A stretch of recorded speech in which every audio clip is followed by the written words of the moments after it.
Ladies and gentlemen, it is time for the Raw review. Before we get into with tonight's show, there are not one, not two, but three things to talk about before Raw. First, Dolph Ziggler's contract. Dolph Ziggler, his contract is almost up, and WWE is actually thinking about not re-signing him because they think that he's not bringing in money.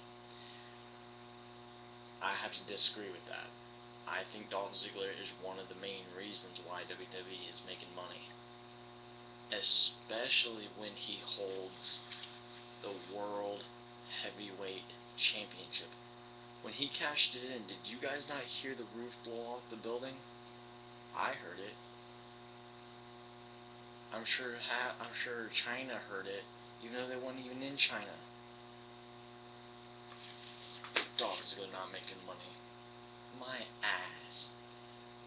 Second, congratulations to Trish Stratus. She has a new person in life. She has a new baby named Maximus, who was born today. And same thing, congratulations to Daniel Bryan for getting engaged to Brie Bella. A great little congratulations present would be for both of them to win their title matches this Sunday at Battleground. Which, speaking of Battleground prediction night Thursday. Tune in. You don't want to miss it. It's only, let's see, let me count this. I think only 4 or 5 matches. Let's see. 1, 2, 3, 4. Oh, 6 matches. My bad. And one of them I can tell you right now. But I'm not going to. Let's see. Dolph Ziggler's contract, by the way, ends like after Battleground. When Battleground is over, his contract's over, and they just got renegotiated. But congratulations to Trish, congratulations to Daniel Bryan for getting engaged on Wednesday. And we have been missing a superstar here recently. I'm sure you guys all remember Wade Barrett. Wait, who? Who's that? Oh, is that the guy that got his beard shaved by Daniel Bryan? Yes! Is that the guy that they call the English Brawler? Yes! Is he getting repackaged? Yes! What do I mean by repackaged?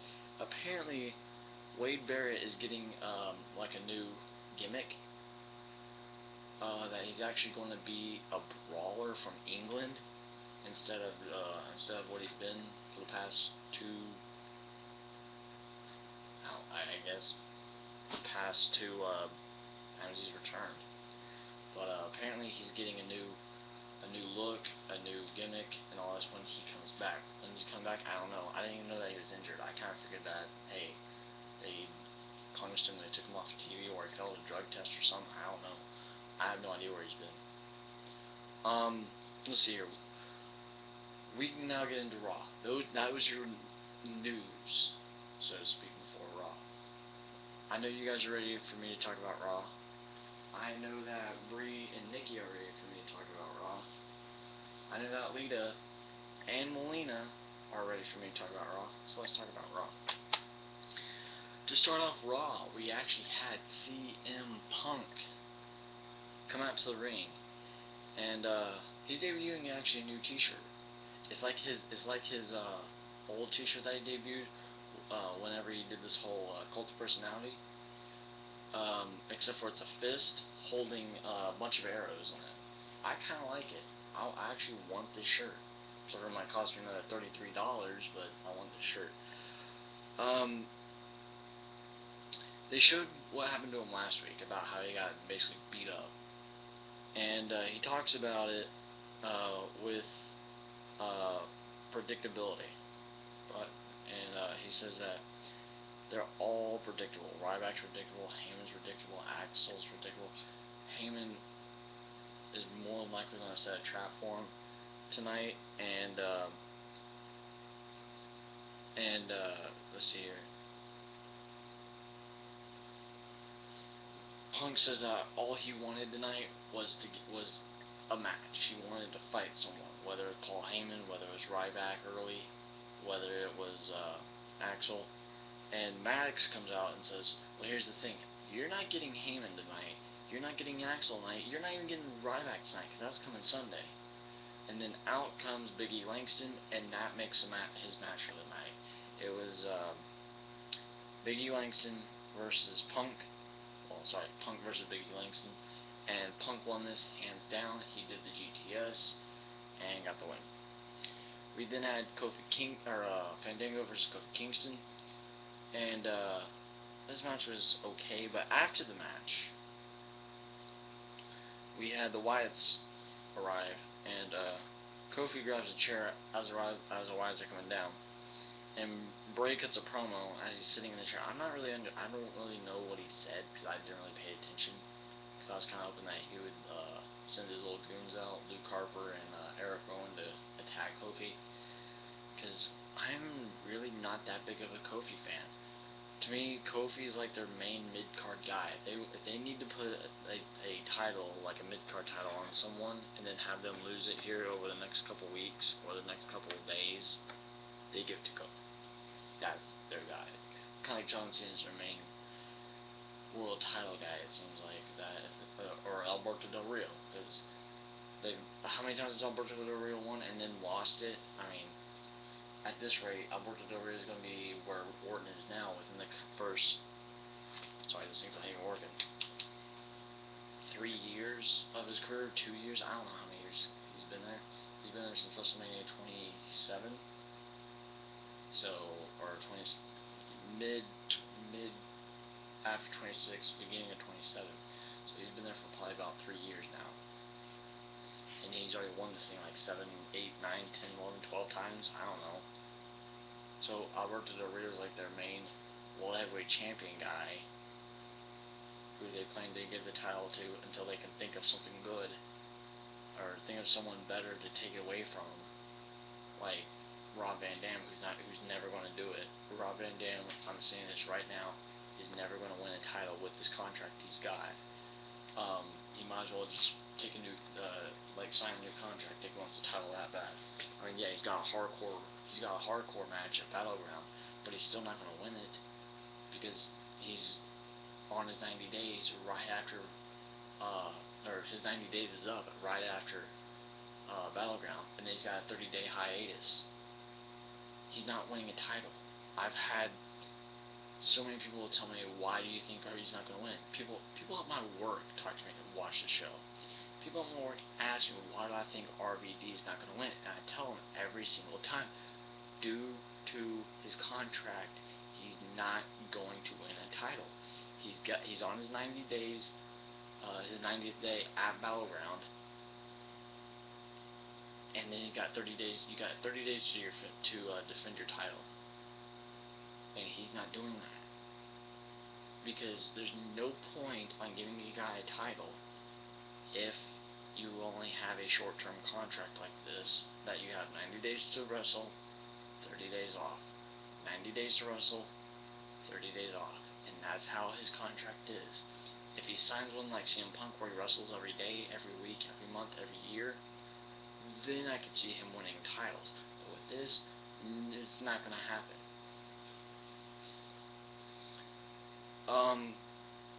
We then have Orton basically insulting Brie Bella, which of these two, I think Brie is the one in the white shirt, so I don't know. He insults Brie Bella about the fact that she got married, that she's getting married to Daniel Bryan. He says, you should be with the real man, and after, or you should take your wedding and set it for sometime before Sunday, because Daniel Bryan's not going to be able to walk down the aisle. He's not going to be able to walk after the Sunday. So we then have a Paul Heyman interview, and all this stuff with Paul Heyman tonight was just weird to me. And you'll see why on these next 2 pages. Yeah, on these next 2 pages, you'll see why all Paul Heyman stuff was just freaky as hell. I don't know what. Ugh. We then have Paul interview, and he says that Punk is obsessed with getting his hands on him, and basically Punk is obsessed. He says that he's so obsessed with it that it's basically clouding his judgment on his match, and he's not going to be as focused on Ryback as he is because Paul Heyman's going to be in Ryback's corner. He's not going to be as focused. So he then goes on and says that, Renee Young says, I noticed that Ryback and Curtis Axel are around the corner, like, kind of hiding. Are you setting a trap for CM Punk? And then he says, tonight is a big night, and we'll do it in front of everyone. We then have 3MB, two members of 3MB. We have Heath Slater and Jinder Mahal versus Los Matadores, or however, I think it's like this or something, or I don't know. I think they're trying to be like a miniature Hulk Hogan, who is actually leaving TNA and more than likely going to come back to WWE because I think he's actually signed a contract with WWE somewhere. Due to the fact with this WWE 2K14 stuff. So, prepare to see Hulk Hogan maybe in our near future here in the next couple weeks, maybe sometime after Battleground, definitely. Because on Thursday on TNA, apparently this thing that Dixie Carter gave him is a question that he doesn't want to get involved with, and he just up and quits. So, like I said, we had 3MB versus Heath Slater and Jinder Mahal versus the Los Matadores with this little bull dude. That's what I'm calling him, little bull dude, LBD. Kind of like JBL, LBD. And the Los Matadores and little bull dude, who's their mascot, he's like Hornswoggle size, but it's not Hornswoggle. But it's also like I told you guys before, these Los Matadores, or Dores, is just Epico and Primo. Their names are Diego and Francesco or something like that. I don't know. But it's Diego and something else. And Fernando, that's it. Fernando. And of course they win. If you're going to debut a new team, a new person, they're going to win. Is that something? To me, 3MB will never hold the tag team title. Ever. We then have Stephanie and Triple H walking the ring, all like a married couple. Because they're also holding hands now. They look more. It seems like to me now, every time they come out, they're looking more like a married couple. They had 3 girls together, and they're looking more and more and more like a married couple. And that's what I like about these two.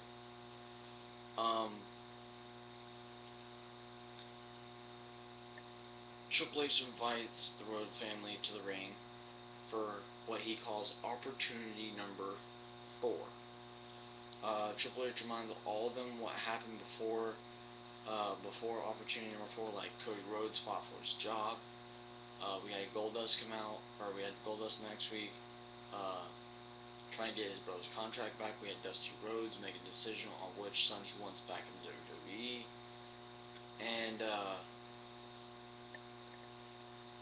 he says that after that, and when Dusty did his, he even told Stephanie to go to hell. Well, he regretted it, didn't he? Because Big Show knocked him out. We then had Triple H announce a match that I'm actually kind of excited for at Battlegrounds. It's going to be Cody Rhodes and Goldust with their father Dusty Rhodes in their corner against the Shield, against not all 3 members, but the tag team champions of the Shield, Roman Reigns and Seth Rollins. And here's the thing. If the Rhodes family wins, Cody gets his job back. Goldust gets a contract back with WWE, and Dusty keeps his job with WWE that he's got now. Which what he's doing is he's at the Performance Center training. But if the Shield win, we see no Rhodes family in the WWE ever again. And with that right there, that kind of tells me who's winning. That kind of tells me, I'm sure that kind of tells you guys, who is winning this match and why. Because to me, Cody Rhodes brings in money. With this, with what's going on here, the Rhodes family is bringing in money. And the good thing about you guys watching my Raws before prediction nights is I actually talk about who I think is winning, and this is who I think is winning, is the Rhodes family. Because you gotta have the Damian Sandow Cody Rhodes match for the World Heavyweight Championship. Now, if they do lose, I could see them coming back out and saying, okay, we got another business proposition for you. And if like this person wins this, then Cody Rhodes gets his job back, and the person actually wins, and Cody gets his job back then, and Goldust doesn't, but Dusty can actually stay in the Performance Center. As the McMahons start to leave, the Shield, like, we have Dusty leave first, Cody's on the steps, and Goldust is about to leave the ring, and he turns his head and he sees something, and then he turns back and he notices that the Shield is actually in the ring, and he just got the hell scared out of him by Roman Reigns. And then the Shield destroy the Rhodes family, because Cody Rhodes goes back there, Cody Rhodes goes back in there, and he tries to fight off the Shield, and then as he does that, Dusty grabs a chair and tries to roll into the ring, but to no avail. They triple powerbombed Cody Rhodes, and the Rhodes family was all laid out in the middle of the ring. We then had R-Truth, God help us all, what's up, versus Curtis Axel. As Axel looks like he has the upper hand, we had CM Punk's theme song hit for a distraction. Well, R-Truth gets up, spins Axel around, and does his finisher and gets the win.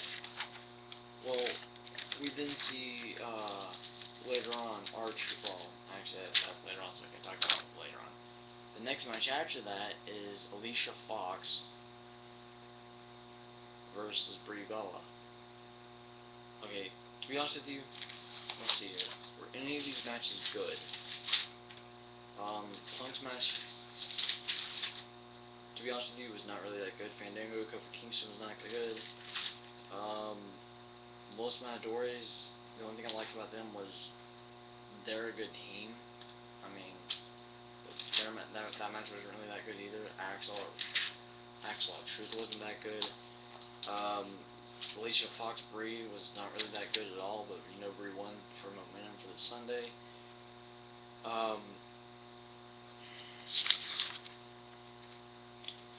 Probably the only good match was the one before the main event. That was probably the only good one, because the main event I hated the main event. Because of who was in it and who we had to see it. Like I said, we had Alicia Fox versus Brie Bella. Brie Bella won it. We then had Axel in the back pacing back and forth, and Heyman tries to make Axel feel a little bit better. We have Ryback, and he says, let's go to the ring and just call out CM Punk. Let's just call him out. And so Heyman says, you know what, I like that idea. We're going to do that. You go get some food, and I can get you here in a few minutes. He then turns to Axel, Axel says, hey, Paul, what are you doing? And he says, I've got a little bit of a plan, and what I plan to do is I plan to propose to Ryback since he saved my life. And I'm like, wait a minute, propose? First you kiss Ryback. Ugh, still have nightmares about that. I'm still throwing up from that. Now you're going to propose to him? Someone's going to take this and make it into like some kind of gay scandal or something. I don't know. This is just weird. You expect... I thought that this was PG, not rated. Ugh. So gross. We then had Big Show in an interview, and this, to me, is probably one of the best Big Show interviews I've ever seen, even though it was against our guy, Triple H. Big Show is interviewed, and he says his financial situation has been hanging over his head since he's been back, or since he returned. And he started getting a little bit emotional. He says that his wife is talking about their financials, and he finally goes crazy. He finally just loses it. He says, "You know what? I'm going to knock Triple H out." And he just starts walking, and you can tell how pissed off he is because he's in a suit. And as they zoom out, he's walking, and he can tell he's all cringed up in anger from how bad he wants to knock out Triple H. We then have R-Truth talking to Brad Maddox about getting a possible Intercontinental title shot. And Brad Maddox never gave him his answer because of who walks into Brad Maddox's office.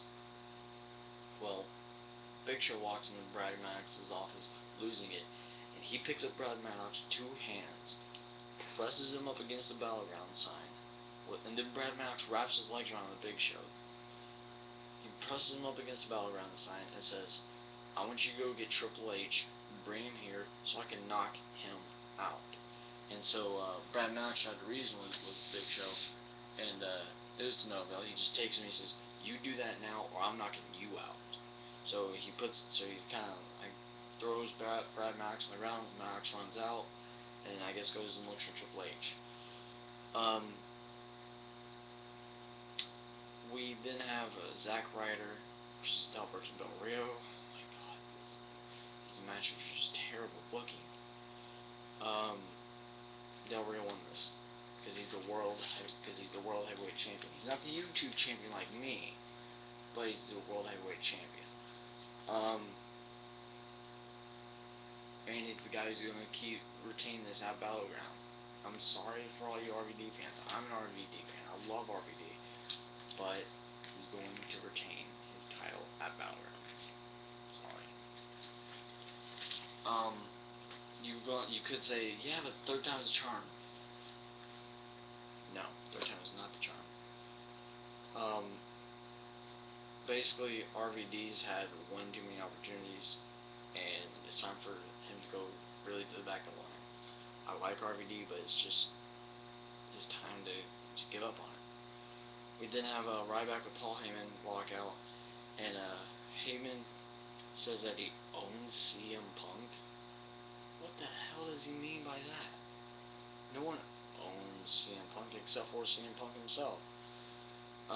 He says he destroyed Punk last week and insulted his family, his fans, his friends who are in Chicago. He says whoever his family may be. He said that Ryback is beautiful. What the hell is going on? This is just weird as hell. Ryback hates bullies, apparently. And he says there's no bigger bully than CM Punk. And Ryback has been wanting to really get his hands on CM Punk since Battleground. Heyman wants to make a commitment to Ryback, and he wants to make an honest man out of Ryback. This turned so freaking weird. Heyman actually grabs Ryback's hand, gets on one knee, and he actually, like, his face actually starts turning red, and he proposes to Ryback, and he says, "Will you be a Paul Heyman guy?" From the way this was going, with the whole kiss, with the whole, I'm going to make a proposal. Just say you have a proposition. Say you have a great idea for Ryback. Not that you're going to propose to him. That's just gross. Two dudes proposing to each other.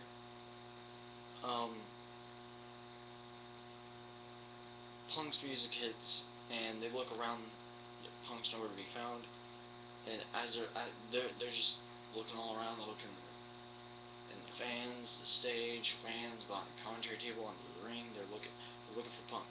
Finally, Punk is running down to the ring through the crowd over near where the timekeeper is. He jumps the barricade and tweaks his knee. Punk is on the ground. The head doctors are checking on him, and he tries to get in the ring, and he can't do it. So, as the doctor does go over there to check on him, he pulls out a kendo stick from under the ring and leg sweeps Paul Heyman, and then hits Ryback in the head. Axel comes to the ring. He wails on Axel. Ryback and Heyman actually leave Curtis Axel in the ring, and Axel gets a GTS for his troubles. So you can say that step 1 of 3 is done. And what I mean, at the beginning, Punk said that he's going to do 3 different things. He's going to GTS Axel, he's going to beat Ryback this Sunday, and he's going to get his hands on Paul Heyman. So 1 of 3 is done. He GTS'd him. He just needs to beat Ryback this Sunday.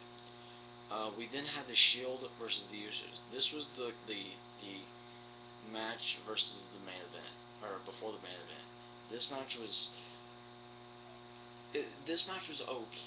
This was, to me, probably the best match of the night. The main event was the next match. Okay, the Shield won this. But like I said, it was okay. It wasn't the best, but it was just okay. Show is still waiting for Triple H in Brad Maddox's office, and then out comes security. Security comes in and says, "We got word that you've been threatening a WWE superstar," which he's not really a superstar anymore. And Stephanie comes in to say that she says that he hasn't been measuring up to their expectations according to his wife. According to his wife, she says that apparently her expectations have not been good for Big Show.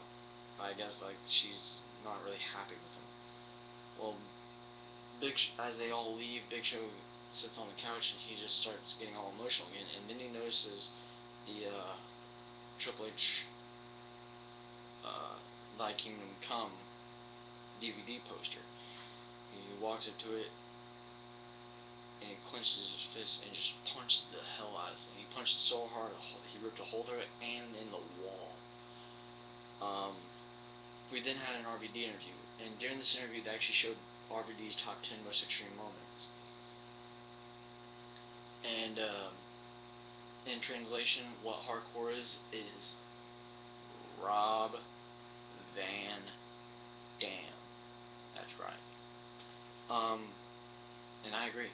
Hardcore is Rob Van Dam, but he's not winning this World Heavyweight Championship this Sunday, because after Sunday, he's out for 30 days.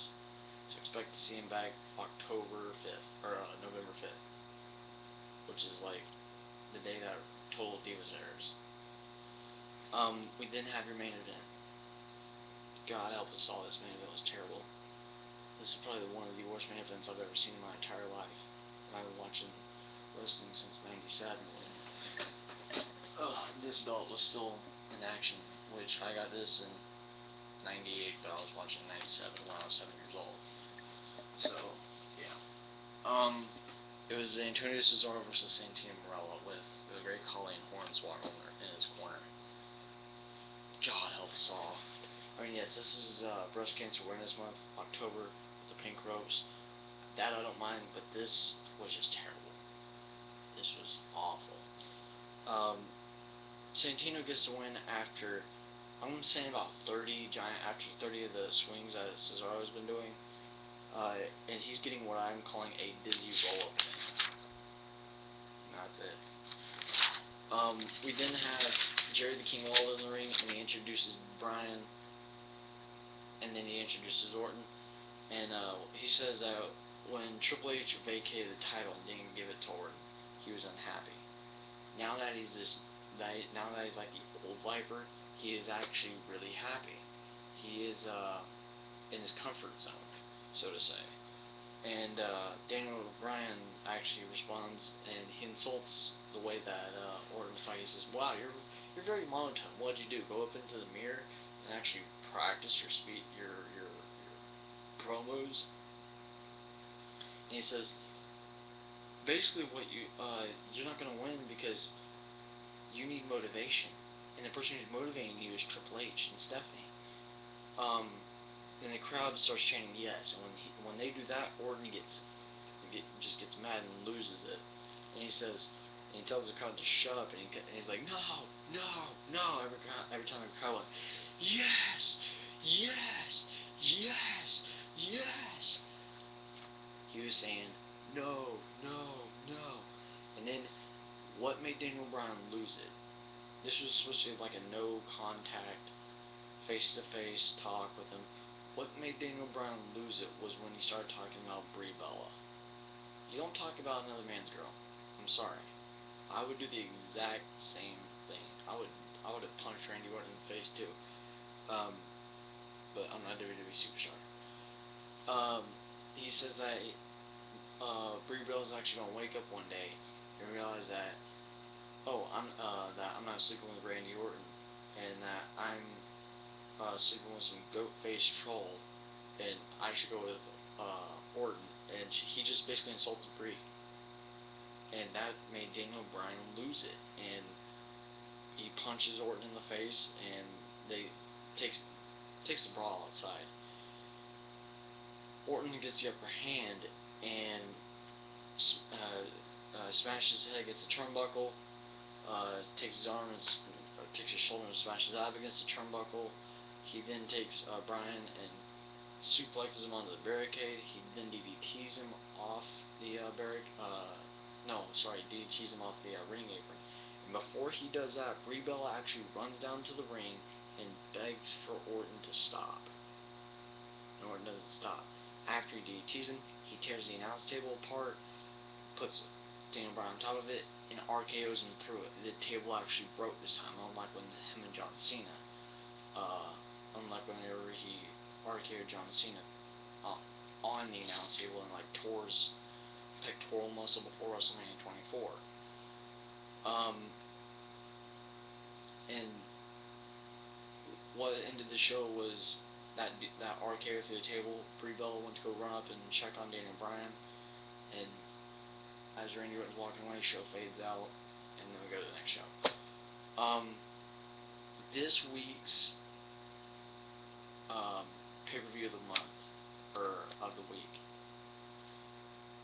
is actually a WrestleMania. It was a great WrestleMania we had. It was the first WrestleMania that we had Let's Go Cena, Cena Sucks chance, because everyone realized that Cena was just going to be the next Superman. And it's WrestleMania 22. We've got guys who are dead in that one. Guys that we all loved in that one. This was the one that Mr. Kenny actually won the Money in the Bank on that one. WrestleMania 22 was actually pretty good. So that's your pay-per-view of the week. There was something in there that reminded me of something else, but I'm not sure what it is. If I think about it, I'll bring it up next week. Tune in Thursday, like I said, for Battleground Prediction Night. That's your match card literally right now. They did what I said that they were going to do at Night of Champions. Add more that night. So it wouldn't surprise me if this is not all they've got are these 6 matches for what's probably going to be a 4-hour show. The pre-show they announced tonight, which was Dolph Ziggler versus Damian Sandow. But yeah, just tune into that Thursday. And I told you guys I was gonna make a DX video for a friend. If you are watching this, and if he does watch this, I'm gonna do a little something. I'm actually going to reward you guys. And I know you're gonna think only 10, but here's what I'm gonna do. I will make this video for him if we can get up to 10 subscribers. If we get up to 10 subscribers, you guys get a special treat. You guys get this DX video, I promise. And that's what we're going to do. I'm going to start rewarding you guys for more subscribers. It's not something I would normally do, but the more popular I get, the more videos I come out. That's how it's going to be. Every week I will have a video of the week. Starting this week, which is WrestleMania 22. Yes, that's how it's gonna be. 10 subscribers, because I'm at what, 4, 6 more. Come on, you can count that on 2 hands. 6 more, maybe 7 more subscribers, because I think I lost one. And I'll do this DX video. I'm bound to see him Wednesday. He's going to ask me about it. I'm going to tell him to watch this. Yes. 10 subscribers, DX video comes out. GTA Online comes out. Should be now. Maybe in another 3 hours, since they're playing in California. I'm in Georgia. So, I'm going to go play some GTA Online when that comes out. I love you guys. I'm the YouTube champion. And I'm checking.